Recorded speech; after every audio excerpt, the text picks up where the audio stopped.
What's going on, everybody, and welcome back to the channel. Now today, hey, we've got the man Cricket Raz once again with one of his most popular videos.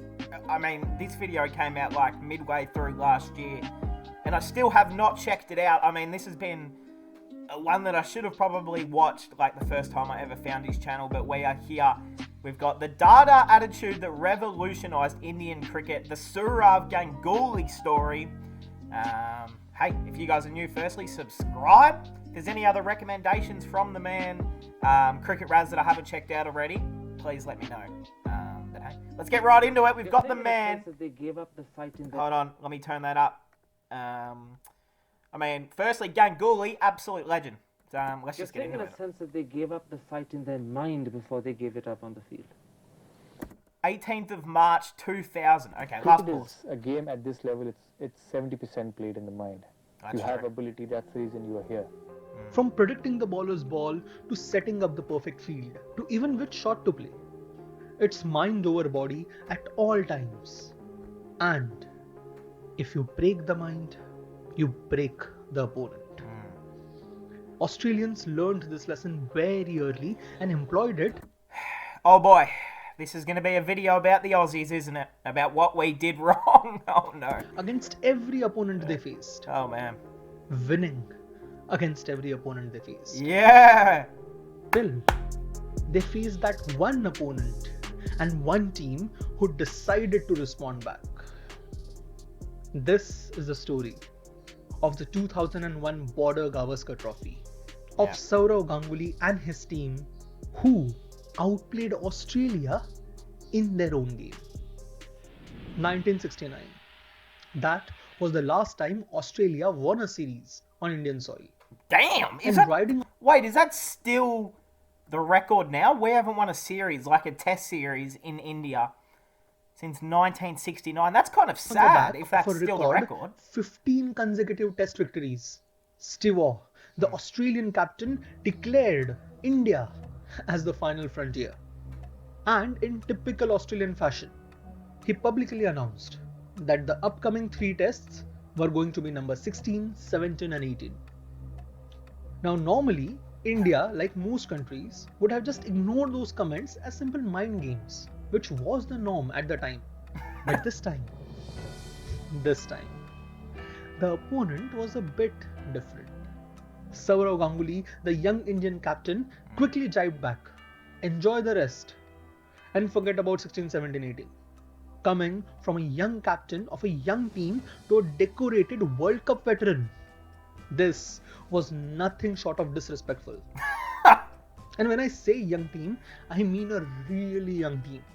This side had Sachin with 81. Hold on, I just want to have a look at the, the old scorecards. You've got Dravid, you got SS Das, I've seen that name, Ganguly, Laxman, there's Harbhajan, there's Zahir Khan, you got the man Sachin. Matches, Mongia and Dravid with 40 plus matches, and the rest were just young whelps starting out.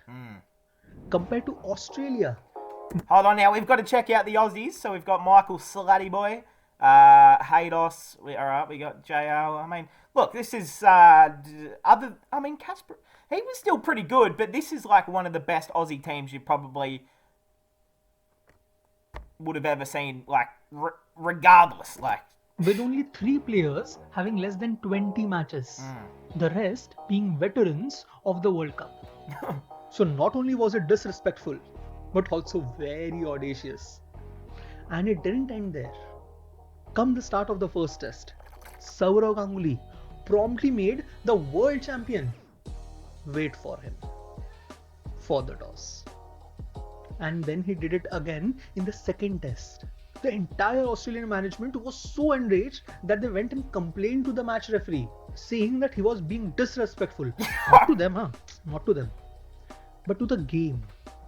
The match referee then admonished the young captain, who quickly apologized and then again came late for the third test. Fearless of rules, fearless of consequences, fearless of opponent's reputation. And he instilled this in his team too. They were told before the match, if Australians can be tough, so can we. Hey, that's true. If they cross a line, then freely throw the ground at them. never take anything lying down. I like that. To I like take it. away this fear of veterans, he dictated that each and every junior had to share a room with a senior henceforth. Now, for Indian cricket, which was used to work on strict hierarchy before that, this came as a huge shocker. But it bore fruit soon. In the first test, with war in form, Hemang Badani had come in as a substitute fielder. And he straight away started jabbing at the Australian legend, pestering him to hit the spinners, dissing his shot selection. A player who didn't even have his debut yet was sledging an Australian legend. What an idea, Sirji. Finally getting on War's nerve, War said, first play a game for your side and then come and talk to me. Now, respectfully, I agree with Steve Waugh here. Like, I'm not the biggest Steve Waugh fan like most Australians. Well, like, just the Waugh brothers, they're not my favourite Aussies of all time, but that doesn't matter. Like, I agree with Steve here. Like, at least play a game before you start sledging me. Like, get out of here. Like, that's what I'd be The saying. rookie Indian cricketer didn't back off and hit back at War saying, doesn't matter if I've played a game or not. You do your job and let me do mine. I mean, fair enough, Incidentally, fair enough. It was Badani who had the last laugh. That's as he true. took I can the agree with catch that. Of War in the end. Ah, man. Even Indian veterans seem to be influenced by this.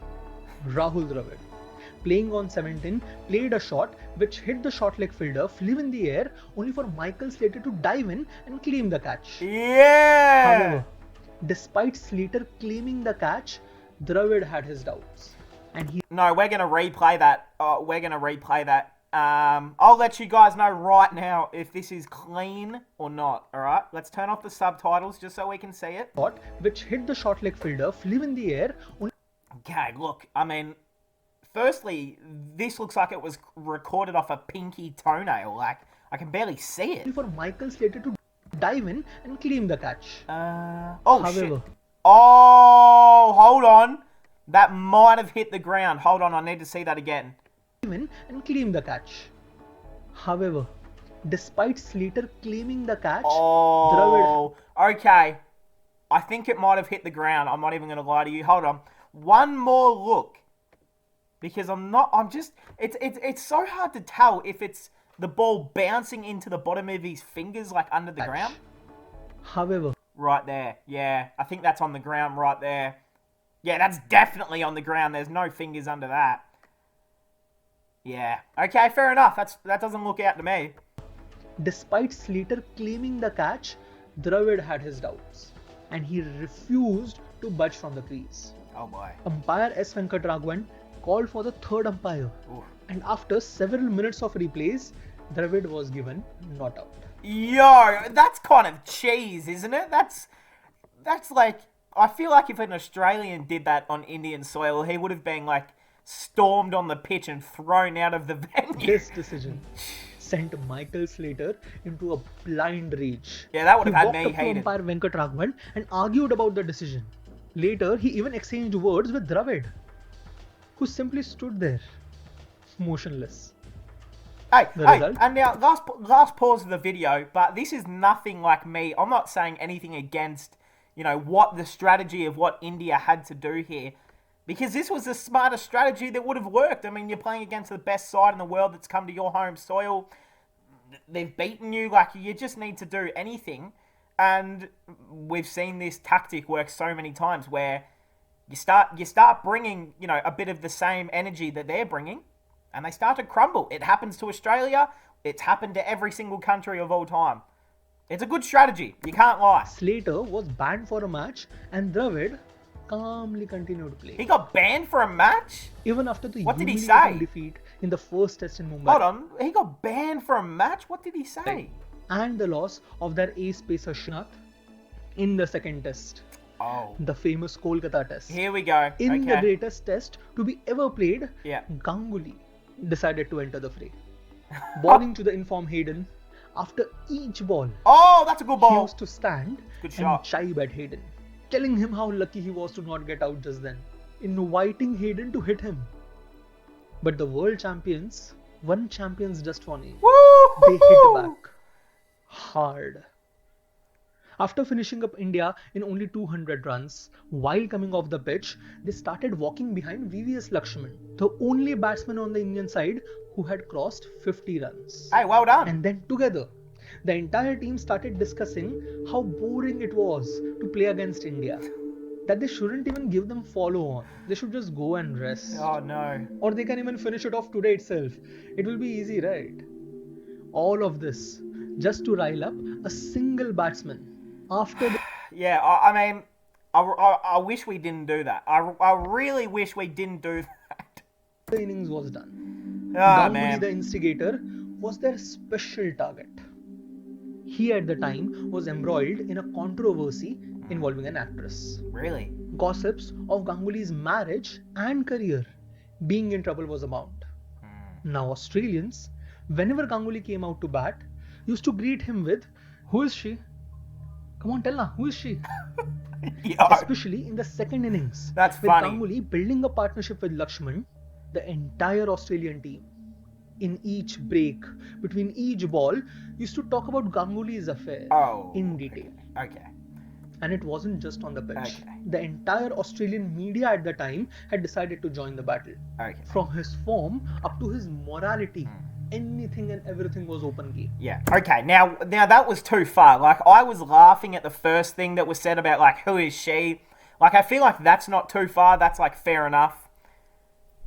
And to be fair, this was in 2001. The world was a lot different. But no, you can't, like, you don't start bullying and like that, because that is bullying, especially when it's the media's getting involved in just harassing one player. All the players are, like, you know, essentially ganging up and bullying one player about, you know, off the field stuff, which sometimes you just shouldn't bring into cricket. So, hey, they definitely did go a bit too far. I'm not gonna, you know, sit here and say like it was, you know, all fair It was game. to the point that on the first day of the second test, Ian Chappell, ex-Australian captain, Oh man. actually wrote an editorial in an Indian newspaper. Ganguly has made a number of poor decisions, not all of them on the field. Okay. However, it is his arrogance towards his fellow players that is the biggest threat to his captaincy. Now, Ganguly being Ganguly, Huh? right on the next day, on the same page of the same newspaper, gave his own editorial saying, "While I respect his rights to be critical of my batting and captaincy, he has no business talking about things that he does not know firsthand." And that's true. True. And as more of this dirty laundry was being spilled into the media, the last straw came on day 3 of the test. Megrath, bowling to Ganguly, walked up to him and asked, "How is she?" Sexual implications abound. An enraged Ganguly completely lost his focus, giving an easy catch. He's gone. He's got a nick, and Glenn McGrath. Hey, I mean, that's what happens. Like, you can say that was too far from Glenn McGrath or all the Australian players. I'm sure they went too far, but when you're on the field, like, it's just win at all costs. Do whatever you have to do to win, in the rules of cricket. And, you know, especially in 2001, you could say literally anything you wanted. Like, early 90s, even before the 90s, you could get away with beating the shit out of the person and you wouldn't even, no one would see it. Has got under the skin of Ganguly. Hey, that was my before type of getting him ball, out. though. That was a great Megrath ball. actually went on to brag about it, about how he had angered Ganguly into taking his wicket on his own editorial in a newspaper the next day. Oh, my God. Mind you, this was the same team that expounded on the fact that they never bring families into sledging. Yeah. You don't bring I family. won't even demean the word hypocrisy by calling it that here. Yeah. But continuing on, even Dravid, the calm gentleman, who had switched places with Lakshman, had to endure constant questions of first 3, now 6th, the next one should be 12, right? Straight out of the game. Throughout the morning, the sledging continued. Then came lunch. By tea though, the entire Australian team had shut their mouth. Ganguly, Lakshman and Dravid had shut Australians up, the former with his mouth, the latter with their bats, single-handedly managing to save the test. Yeah. And save India's pride. Come the last day of the test, Saurav dropped was catch. And Steve walked up to him to say, "You dropped the test match there, mate." These were nearly the exact same words that Vaughan had said to Gibbs when Gibbs had dropped him in the 1999 World Cup, and then had gone on to prove it by scoring a half century. This time though, witnessing the same words was Dravid, who was standing beside Ganguly in the slips. And when Nain Mongia was retired hurt, Dravid, a sick with flu, medicated, exhausted Dravid, was asked by the captain to become the wicketkeeper. The wall hadn't forgotten those jibes at him, at his captain, at his team, and he calmly donned the pads, wanting to hit the nail home. In the next over, as soon as one was caught, Dravid walked up to him and asked, "Who dropped the test now?" The answer was apparent soon enough. India, forced to follow on, beaten and humiliated, had defeated Australia, breaking their win record. And by winning the next test, they had won the series. Understand what happened here though. Coming from behind, a bunch of new lads, when pushed and prodded into a corner, had roared back at the Lions. Years after this series, Gilchrist went on to say that this was the series which made them rethink their game plan. We had to eat our ego. We had to change our approach. Waugh went on to say that Ganguly was the first captain that changed the perception of how India played cricket. And finally, this was the match which prompted Greg Chappell, yes, that Greg Chappell, to say that Ganguly is the Steve-O of mind games. Hey, that's a fair statement. Thank you for watching this Hey, video. shout out to the man Cricket Raz once again. Original link in the description. I can understand why everyone wanted me to watch this video. Probably his best video. I mean, we've done a lot of content and we've spoken a lot about that famous test series, what happened, but I honestly didn't know the full backstory of the full sledging, what was happening with Ganguly's personal life and all of that stuff. And those clips at the end, I have seen those. I think I watched some short film that used to be on Fox Cricket back in the day, and they made it about that Indian tour, how we lost. I think I was really young, but I do definitely remember hearing or watching a bunch of these clips from Gilchrist and stuff like that. And that was true, because Ganguly, whether or not he was the greatest Indian captain of all time, he changed the way cricket was played. That's pretty apparent here. I mean, I don't need to say it when the man Steve Waugh says it. But hey, that will cap it off. The man Cricket Raz done it once again. I hope we all enjoyed, and I'll see everyone in the next one.